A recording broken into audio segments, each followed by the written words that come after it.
Is it Johannes or Yeah, Jana? yeah. Johannes. I want to say it correctly. Oh, that's close I'm from New enough. York City. I say Yeah. everything wrong. No.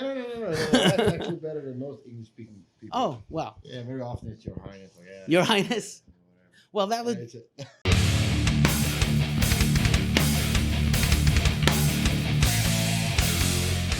What's up, everybody? It's Keefe at Ghost Cult Magazine, ghostcultmag.com, and I'm here with Johannes from Cult of Luna. How are you? I'm fine. Thank you. Welcome back to New York City. It's been a minute. Yeah, it's actually been a week. I was here last week, working on some other stuff. But yeah. Oh, really? Do tell. Other projects? Yeah, I mean, I'm playing in Julie Christmas band when she's playing in Roadburn. So we were practicing for a couple of days. So yeah, I did that before we started off the tour in Dallas. Amazing. And Emma's on the tour here tonight also, Emma Ruth Rundle, and she is also curating part of Roadburn. We love Roadburn. We cover Roadburn every year, so awesome to hear that.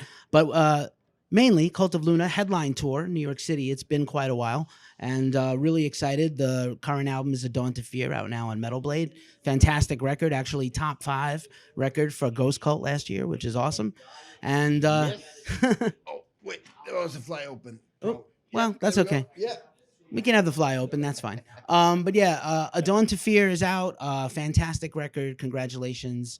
Um, I'm glad you mentioned Julie actually at the top because I've been thinking a lot about the transition back to the main band from the Julie and Cult of Luna band with Mariner. Mariner was so sort of captivating, and I wonder for you guys, what was it? Okay, we did this sort of arc of our band with Julie, this incredible collaboration, and now we're back to ourselves, or does it just kind of take what you sort of accomplished with that and move forward?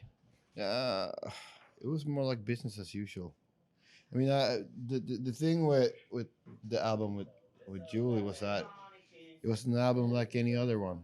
I mean, there was nothing special. I count that as much as in our like discography as any other album. So we just continuing from there. I mean, Mariner was that was pretty much the final episode of what we had done up until I would say at least the Salvation and onward. We had a pretty good plan of the kind of trajectory we wanted to go. Awesome. Yeah. Right. No, that's a great answer. Like I said, I think it was such a really special time, and clearly nothing takes away from the main body of work of the band. So I like that you said that it's all part of the same thing basically for you guys, which is awesome, because I think sometimes when bands do collaborate with other artists and it takes off, you kind of lose a little bit about who you were. But I'm glad for you guys that wasn't the case. No, I mean it's always hard to write music. I mean, writing music is one of the hardest thing that I know, at least, and especially when I don't know how many albums have we released now. Is it eight, nine? 8 full lengths and probably 14 or 15 overall releases. Yeah. I mean, it's hard to write music that they haven't written before. Um, I just talked about it the other day about certain bands that have a certain style, and it's really good for a couple of songs, and it kind of dies off, and then they have, like, yeah. So it's a tough job, but I love it. I wouldn't like. I'm just happy that we kept going for so long. Indeed, over 20 years as a band, and next year I think is the 20th anniversary of the first full length, which is incredible. And in the meantime, this is the 20th anniversary of I think the first split and the first EP, self-title. So really a phenomenal time. The band is still vital and important as ever, which is great. A Dawn to Fear is one of the best albums to come out, not just last year, but of recent times. And again, as you said, business as usual. The album is one of them. Every Cult of Luna album is kind of an event in the underground scene, but I think A Dawn to Fear is very special in that it's it's got a real ebb and flow to it. I think not quite a concept album per se, but I think it's got like a real through line, Yeah. like a thread that goes all the way through it. And I think for the listener, not just the critics, because who cares about us, but the listener, the fan, the listener, really gets taken on a sort of a journey, a trip, you know? Yes. No, I mean, I'm not gonna I'm gonna give you an answer. Yeah, I mean that's the way. That's the way. I mean, it's always hard. Earlier I talked about how hard it is to write songs, but it's even harder to write albums, especially when if you do the kind of music we do, that can easily become like um, well, boring, to use a simpler word. Um, so we put a lot of effort of both like uh, planning the ebb and flows within the songs, but also uh, within like the album's story arc. I mean, it needs to go up and down, and so yeah. But the thing is, when we wrote the songs, I I I, I felt like actually the end product came out much heavier than I expected. I haven't listened for quite a while now, but I remember the last time I listened to it, like was it this? I mean, I think I thought it would end up a little like more mellow, and but it's yeah, it's a kick in the stomach. Well, and also, I mean, we have some parts and some songs that's not as direct as the rest of the album is, but still, um, yeah, the overall feeling I had was that it was more of a heavy album than I thought initially. Interesting.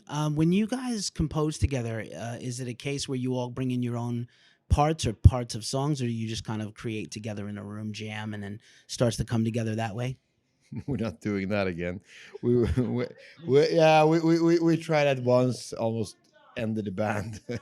No, I mean I think we worked out some sort of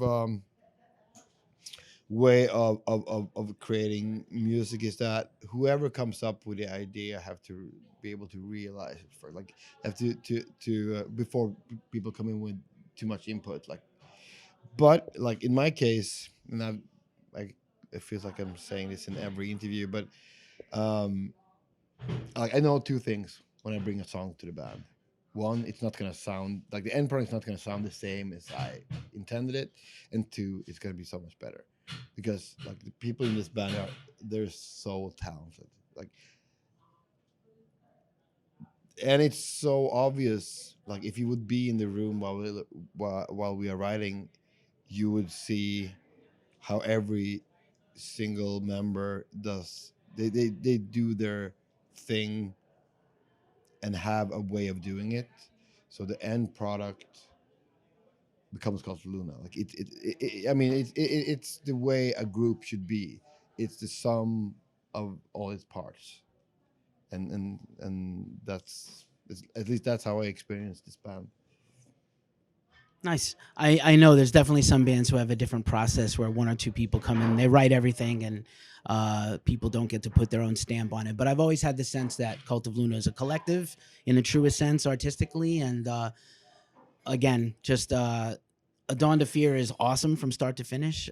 Again, most of your records are. There's no real weak records for me. But yeah, I think it's such a good record, and I think it's got. I can't wait to hear some of it live tonight. Hopefully, you're going to play some of it live tonight. I think a lot of people are pumped up for it.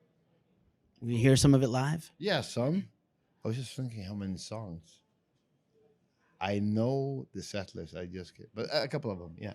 At least a few. Yeah. And do you think, as we just mentioned, that it's sort of over 20 years as a band? Do you find it difficult to kind of pick a set list, especially even though tonight's a headline set, so you have the luxury of time? But over time in your career, does it become harder to kind of pick and sort of leave out certain things, or do you get tired of other ones? I mean, you have to leave out songs that you want to play. But I mean, the same thing. Live shows, same thing with writing songs and kind of constructing albums is you have to find ebbs and flows and there's other variables to think of like my voice need to rest yeah, so we need to have like to work with a certain story structure too when it comes to the live part. But yeah, and we always get the. I mean, since we're playing like one and a half, like a good 90 minutes at least. But always, why didn't you play that song? And they were just like, yeah, I mean, we're first of all, I mean, we cannot. If we would play every song that everybody want to hear, we would play 3 hours. And I know that I can't stand anyone playing longer than 90 minutes. So that's like, I mean, if they're really, really, really good, I can see a band for 2 hours. And that, but then they should be really good. Not many bands are. Exactly. Not to mention, there's a question of your own stamina. You have to be able to carry on for a whole tour, cross the country. Touring is very rigorous. Yeah. But it's interesting that you say that because I feel like, A, your band is a band that hasn't over toured, hadn't toured like a ton all over the world, year after year. Definitely a lot of dates here occasionally, which we appreciate.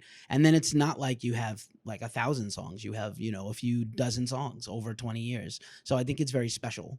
Yeah. The songs are very well put together, and obviously very, the releases, you have to be patient in between releases, but I think it's great to definitely get a different selection every time. You can't always hear what you want to hear. No.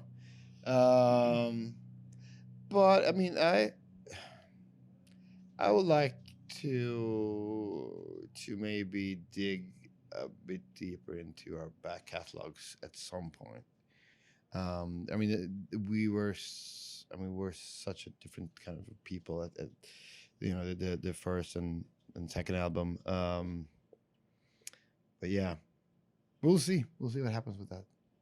Well, as I alluded to, there's a big anniversaries this year. There's a big anniversary next year, and obviously you're in the thick of promoting this current album. But a fan can hope, a person can hope that perhaps you guys will play perhaps some retrospective set list eventually.